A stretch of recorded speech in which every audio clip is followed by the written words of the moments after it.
Hi viewers, how are you all? Today I come with a new video and the topic of my video is historical representation in the terms of gender. तो 15 दिन के research के बाद ये वाला video मैं अब upload कर रही हूँ फाइनली।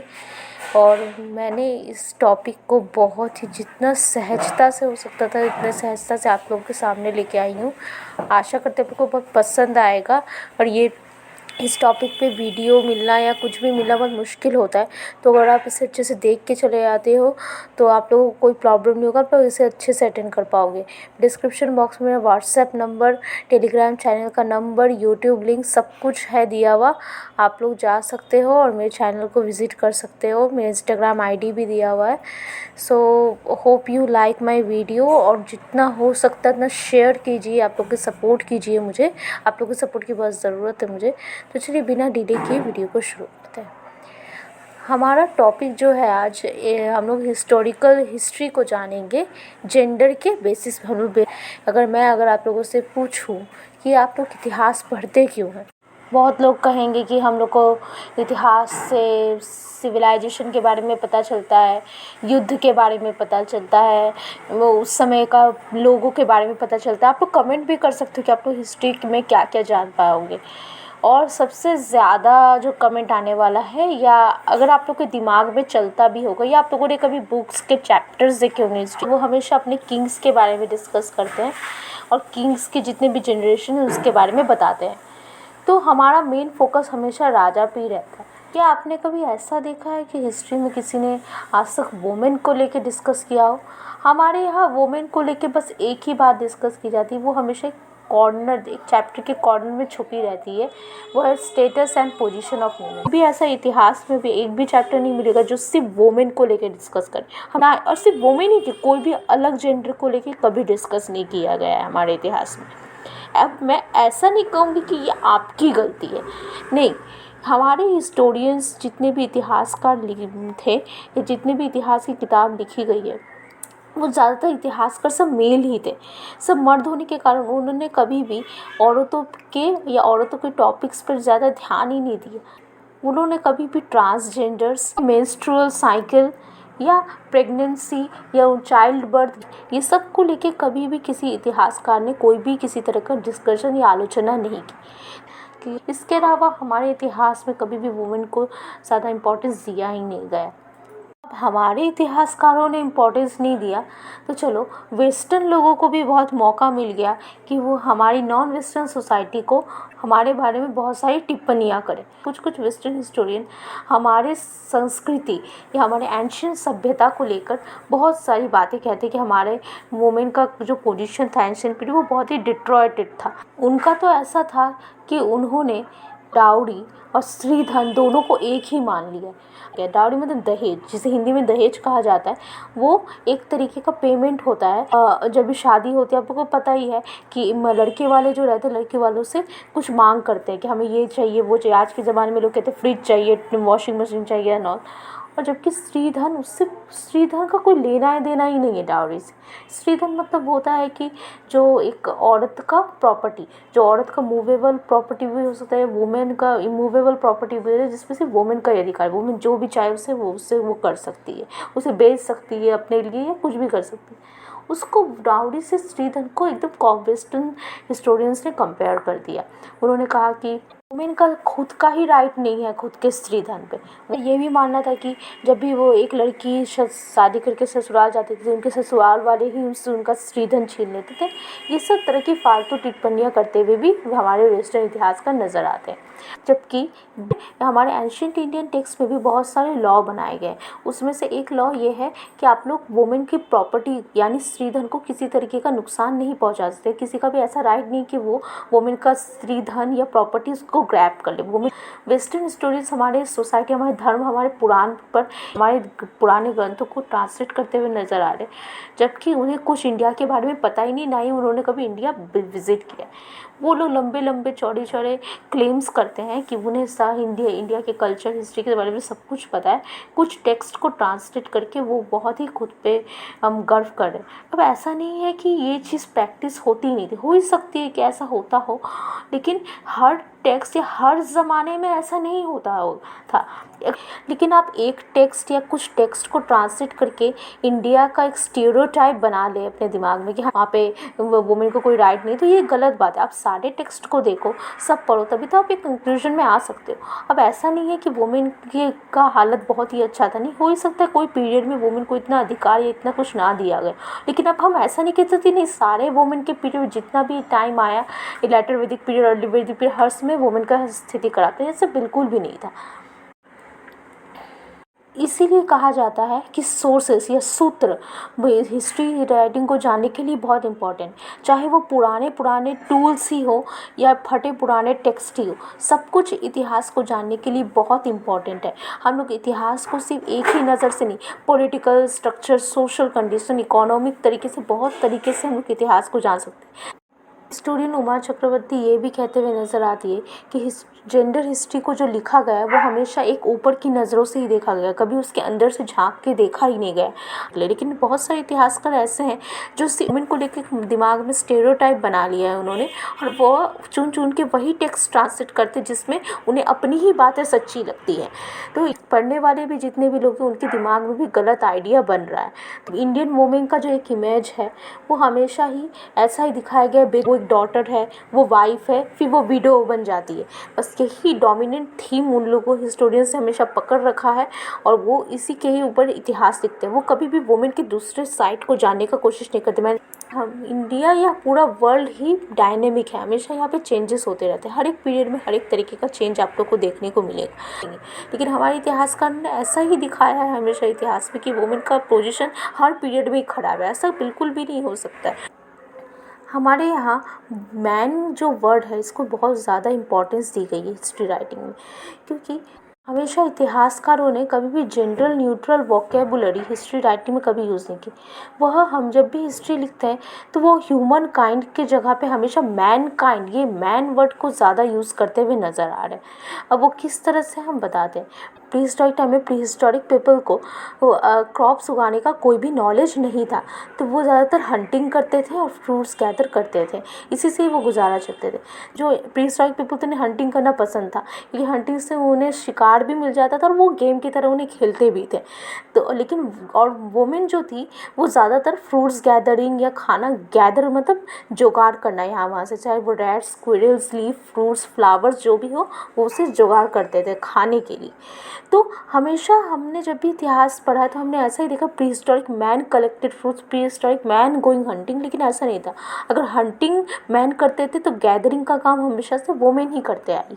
लेकिन और वो गैदरिंग को सबसे बड़ा काम माना गया है हंटिंग से, और हमें कभी भी इतना डिटेल में पढ़ाया ही नहीं गया कि gathering is more important than hunting and gathering is mostly done by women.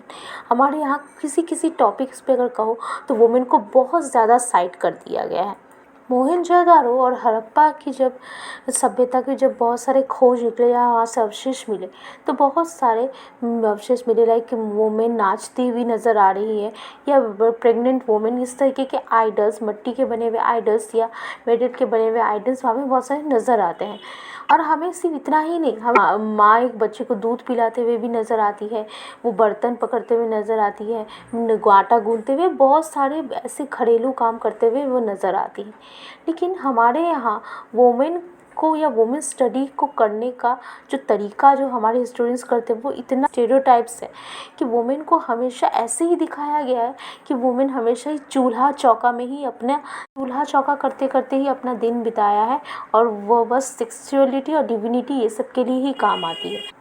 Historian दीक्षा भारद्वाज भी इसके ऊपर व्यंग करती है, और बिल्कुल ही करना ही चाहिए, क्योंकि हमारे इतिहास में जब अगर एक माँ अपने बच्चे को दूध पिलाते हुए या आटा गूंथते हुए कोई भी घरेलू काम करते हुए नज़र आ रही है, तो इतिहास का सबसे पहले तो दिमाग में, या हम भी पढ़ने वालों का दिमाग ऐसा हो गया है कि हम लोग सबसे पहले अगर देखेंगे भी उस पिक्चर को तो यही सोचेंगे कि अच्छा इसका मतलब वुमेन हमेशा घर का ही काम करती थी, तो वो बाहर जाती ही नहीं थी या उन्हें हमेशा दबाया ही जाता था। लेकिन लेकिन अगर आप देखें तो क्या आपको सिर्फ इतना ही नज़र आता है? क्योंकि हमारे दिमाग या हम लोग ऐसे ही सोचने लगे हैं। अगर हम लोग एक डांसिंग गर्ल का फ़ोटो देखते हैं तो हमें ये पता चलता है कि हाँ, उस समय कॉन्क्यूबाइंस या देवदासियाँ होती थी जो नाचती थी, गाती थी, इंटरटेनमेंट करती थी। अगर हमें पता चले कि नीडिंग डॉल, तो हम लोग सबसे दिमाग में आता है कि अच्छा, वो तो आटा ही गूंथती रहती थी, किचन का ही काम करती रहती थी। लेकिन किसी के दिमाग में ये नहीं आता कि हाँ, उस समय लोगों को आटा गूंथने की कला पता थी। तो अगर आप लोग देख रहे हो कि वो यूटेंसिल्स पकड़ी हुई है तो दिख रहा है कि अच्छा लगता है, वो किचन में ही हमेशा काम करती थी। कभी ये कोई नहीं सोचने का कोशिश करता अच्छा लगता है उस समय इस प्रकार के बर्तन हुआ करते थे।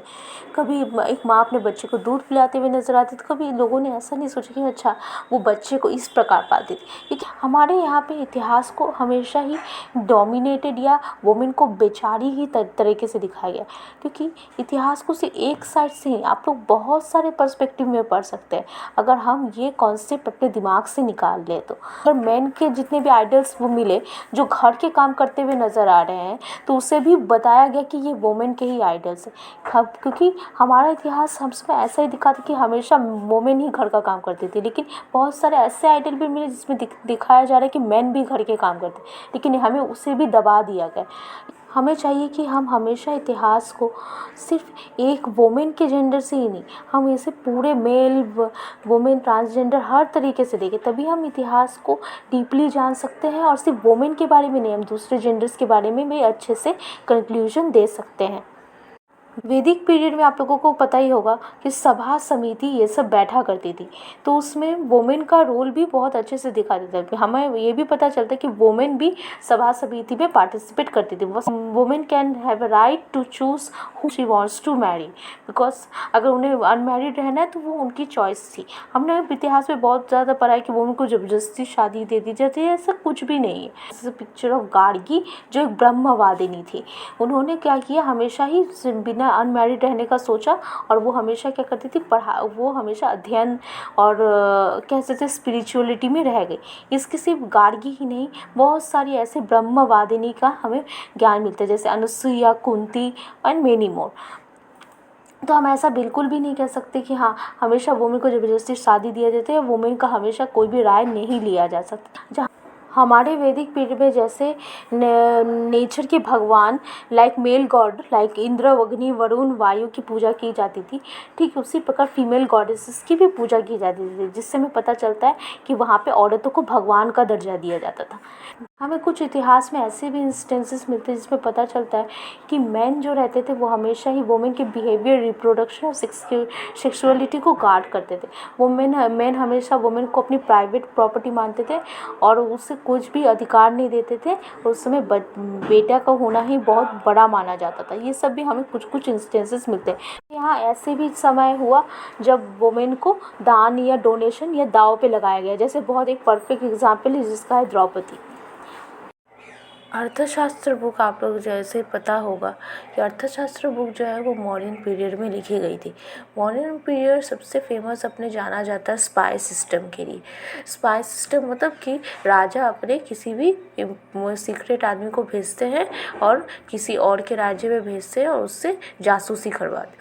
तो एंशिएंट इंडिया में स्पाई सिस्टम सबसे पहला मॉडर्न पीरियड में देखने को मिला और अर्थशास्त्र में इसका बहुत ही अच्छे से जिक्र है।